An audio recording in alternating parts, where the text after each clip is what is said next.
Dan kalau dia nak claim ataupun dia nak dakwa mengatakan Universiti Islam ni dia yang menubuhkan idea daripada dia, itu sebenarnya salah. Fakta sejarah boleh kita lihat. Persidangan tahun 1977 di Saudi Arabia, di Mekah tu, di Universiti King Abdul Aziz, itu menjadi dokumen yang penting penubuhan UIM. Dan penubuhan UIM di Malaysia ni macam mana diusahakan oleh Dr. Mahathir. Itu saya rasa memang banyak orang cuba nak cari kredit untuk dia. Saya rasa itu kita tidak boleh membohongi fakta sejarah.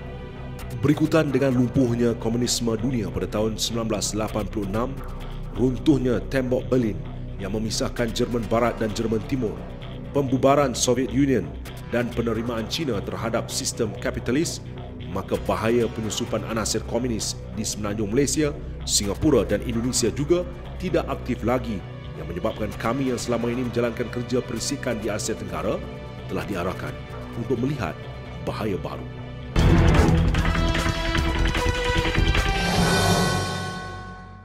Di Malaysia, Gerakan Parti Komunis Melayu PKM yang bermula sejak zaman British yang penuh dengan cerita keganasan dan kekejaman juga turut berakhir.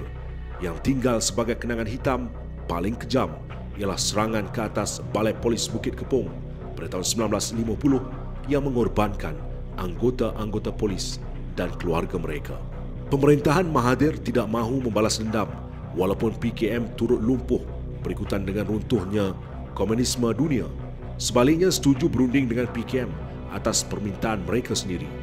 Mahathir tahu mereka boleh dihapuskan, tetapi memikirkan lebih baik membelanjakan wang untuk pembangunan dari memerangi mereka. Beliau sanggup melakukan ini walaupun beliau telah menghadapi ancaman komunis dari dalam pejabatnya sendiri. 3 hari sebelum dilantik menjadi Perdana Menteri, negara digemparkan oleh penangkapan setiausaha politiknya, Siddiq Ghaus, kerana menjadi spy KGB, ejen Badan Perisikan Soviet Union. Kami merasakan tidak perlu untuk mencari kebenaran dalam perkara ini, kerana komunis bukan lagi ancaman besar dan lebih perlu memantau perkembangan baru politik Malaysia yang berlaku dengan pantas dan membawa bersamanya bahaya baru berikutan dengan peralihan pucuk pimpinan Malaysia. Walaupun Mahathir berjaya menupaskan PAS dengan menggunakan Anwar Ibrahim dan memberikan kenaikan pangkat kepadanya dengan cepat, meletakkannya sebagai Menteri Pelajaran yang diketahui ramai jawatan itu sebagai jambatan kepada Perdana Menteri, tetapi di sebalik kejayaan dan kegembiraan Mahathir ini, kami melihat penyertaan Anwar ke dalam UMNO sebagai suatu penyusupan yang berbahaya.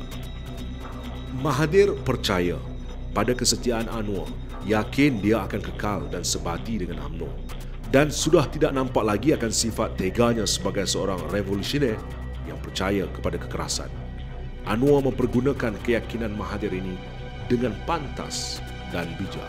Dengan kedudukannya yang semakin kuat sebagai Menteri Pelajaran, beliau menunaikan janjinya kepada pengikut-pengikut ABIM untuk menyusupkan mereka ke dalam UMNO dan juga rakan Saudinya demi menegakkan sebuah kerajaan Malaysia yang lebih Islamik, lebih bersih. Anwar menunjukkan kepada Mahathir semangat kemelayuan dan keislamannya lebih hebat dari Mahathir. Dan Mahathir seronok dan berbangga kerana ini baik untuk persaingan dengan PAS. Mahathir mahu kekalkan hak istimewa orang Melayu selagi mereka memerlukannya. Tetapi Anwar mahukannya dikekalkan sehingga kiamat. Mahathir lancarkan penerapan nilai-nilai Islam. Anwar ketengahkan Islam Madani. Tetapi Mahathir tidak menganggap ini sebagai persaingan. Bahaya telah mulai datang, tetapi Mahathir tidak nampak. Media berbahasa Cina mulai membaca pemikiran Anwar untuk menyukakan hati fanatik bahasa dan pelampau Melayu.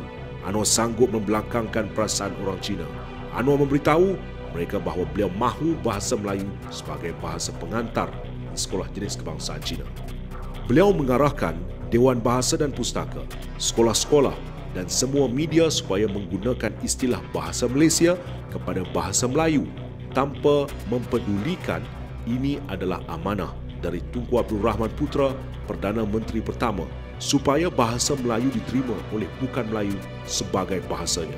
Dengan kedudukannya sebagai Presiden Universiti Islam Antarabangsa, memudahkannya untuk menubuhkan jaringan dan sarangnya di universiti itu. Walaupun UIA ditubuhkan oleh Mahathir, tetapi secara diam-diam menerusi jaringannya di universiti itu disebarkan kepada kalangan mahasiswa, ahli akademik dan juga masyarakat Islam bahawa UIA adalah hasil pemikirannya dan usahanya. Tidak sahaja pelajar-pelajar tempatan mempercayainya, tetapi juga siswa-siswa luar negara, terutama dari Arab Saudi. Pada tahun 1977, dibuat satu persidangan pendidikan Islam sedunia. Dia buat tu di King Abdul Aziz University di Mekah. Dan Dr. Mahathir pada masa itu menjadi Menteri Pelajaran. Saya di UKM. Saya pergi juga di situ, Dr. Mahathir pergi, dan salah satu kertas dibentangkan oleh Profesor Said Naqib Al-Atas. Kertas kebanyakan dibincangkan ialah tentang konsep ilmu dari Islam. Di situ disebutkan bahawa ilmu dari Islam ini ilmu yang mengintegrasikan antara ilmu wahyu dan ilmu akal manusia. Dan falsafahnya ialah tauhid, kewujudan Allah. Sains ke apa, teknologi semua itu akhirnya menuju ini adalah kejadian Allah. Jadi saya rasa Dr. Mahathir, salah seorang daripada pemimpin Islam yang hadir pada masa itu, membawa balik isu itu. Jadi pada tahun 80 ataupun sebelum 80, Dr. Mahathir melalui Datuk Dr. Sulaiman Daud, masa itu Ar-Rahman menjadi Menteri Pelajaran. Saya duduk di Fakulti Islam UKM, dia bagi inilah. Saya menjadi dekan Fakulti Islam, dia telefon saya, dia kata, Dr. Mahathir nak buat satu universiti Islam. Tapi bukan universiti Islam yang biasa kita faham, dia kata. Saya kata saya faham sebab dia dah pergi ke seminar tu. Dia kata nak buat dengan cepat, jadi dia minta saya cari Profesor Kamal Hassan. Profesor Kamal, dia kata, awak dua orang datang jumpa Dr. Mahathir, tapi saya tak boleh pergi sebab saya ada komitmen lain. Profesor Kamal pergi, rangka filosofi itu, dan filosofi itu dibuat oleh Profesor Kamal, dan dalam tulisan-tulisan Profesor Kamal tu sebenarnya Dr. Mahathir ambil dan dia tambah-tambah sikit dengan tulisan tangan. Mengikut Dr. Sulaiman Ar-Rahman dulu, transkrip itu masih ada, kopi itu. Saya ingat kita cari di Kementerian Pelajaran. Itu masa Dr. Mahathir tubuh. Jadi ini mula-mula ditubuhkan UIM dan saya menjadi pioneernya, dan Profesor Arifin Suhaimi terlibat, Profesor Kamal, dan lepas itu kita dapatkan tenaga pengajar daripada UKM, UPM dan sebagainya, dan terus dimulai pada tahun 83. Beliau memperkuatkan penguasaannya di UIA dengan melantik seorang ahli akademik Arab Saudi, Abdul Hamid Abu Sulaiman, sebagai rektor kedua Universiti Islam Antarabangsa. Jadi sebenarnya bila UIA ditubuhkan, Dr. Abdul Rauf datang menjadi rektor. Tak salah saya mungkin dekat 6-7 tahun. Kemudian Anwar datang in the picture menjadi presiden UIA.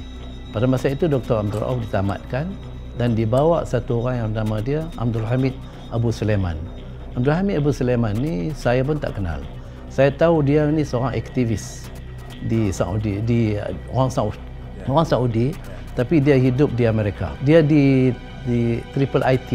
Jadi Triple IT ini bergerak untuk proses Islamization of knowledge lah, salah satu daripada agenda dia. Jadi nampaknya yang ini Anwar bawa dia mari. Dan bawa dia ke sini, satu perkara yang saya pernah timbulkan dalam mesyuarat ialah tentang mewujudkan satu pejabat di dalam kampus UIA atas nama Triple IT. Ya, saya timbul juga, bukan apa-apa, saya kata tak ada masalah lah. Tetapi saya kata Triple IT adalah sebuah organisasi luar dan dia bukannya daripada UIA. Kenapa harus ditubuhkan dalam UIA, dan dalam UIA pula dilantikkan staf UIA untuk menerajui Triple IT. Mahathir tetap tidak menyedari semua ini kerana Mahathir tidak pernah memikirkan bahawa Anwar mahu mencaparnya atau mahu membunuh imejnya. Anwar semakin agresif. Tanpa mempedulikan komposisi berbagai kaum di sekolah kebangsaan, beliau secara rakus menerapkan ideologinya menerusi pegawai-pegawai pelajaran dan guru-guru. Sekolah-sekolah kebangsaan bertukar seolah-olah menjadi sekolah agama. Doa yang dibaca tanpa mengambil perkiraan terhadap sensitiviti pelajar-pelajar bukan Islam di samping syarahan agama yang keras. Murid-murid bukan Melayu mengadu kepada ibu bapa mereka yang menyebabkan mereka menarik keluar anak-anak mereka dari sekolah kebangsaan, dan bukan Melayu semakin kurang tidak mahu lagi menghantar anak mereka ke sekolah kebangsaan. Di sinilah bermulanya kemerosotan anak-anak bukan Melayu di sekolah kebangsaan. Di sebalik sikap liberal Mahathir, rakyat Malaysia pada umumnya melihat dengan bimbang Mahathir membiarkan kemarahan kepimpinan Islamis radikal di Malaysia.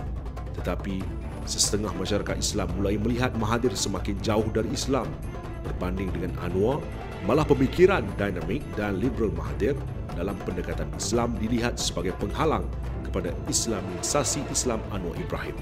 Persaingan dalam pemilihan kepimpinan Parti UMNO 1987 yang menyaksikan antara Tengku Razali dengan Mahathir memberikan kesempatan kepada Anwar untuk memperlihatkan kesetiaan kepada Mahathir.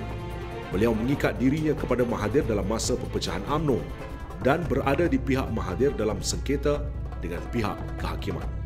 Dalam beberapa interview dengan akhbar-akhbar Cina, Anwar mendedahkan anggapannya terhadap sekolah Cina dan sistem pelajarannya sebagai halangan kepada visinya untuk menjadikan Malaysia sebagai syurga Islam.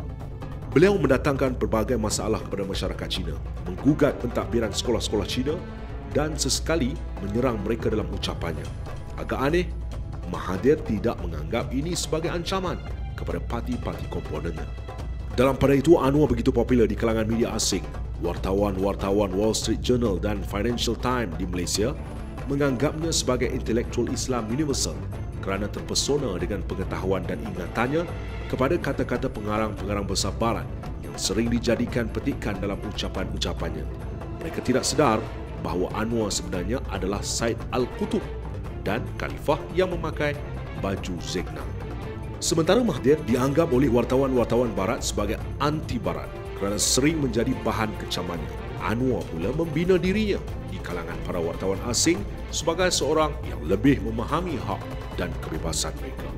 Mahathir terlepas pandang cabaran genting ini kerana terperangkap dalam persengketaan parti dan juga krisis kehakiman, lalu membiarkan Menteri Pelajaran meruntuhkan legasinya yang impresif telah dibinanya bertahun-tahun.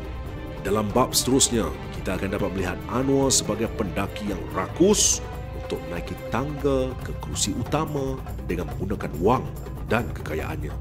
Beliau mahu Mahathir serahkan kuasa yang telah disediakan untuknya dengan segera.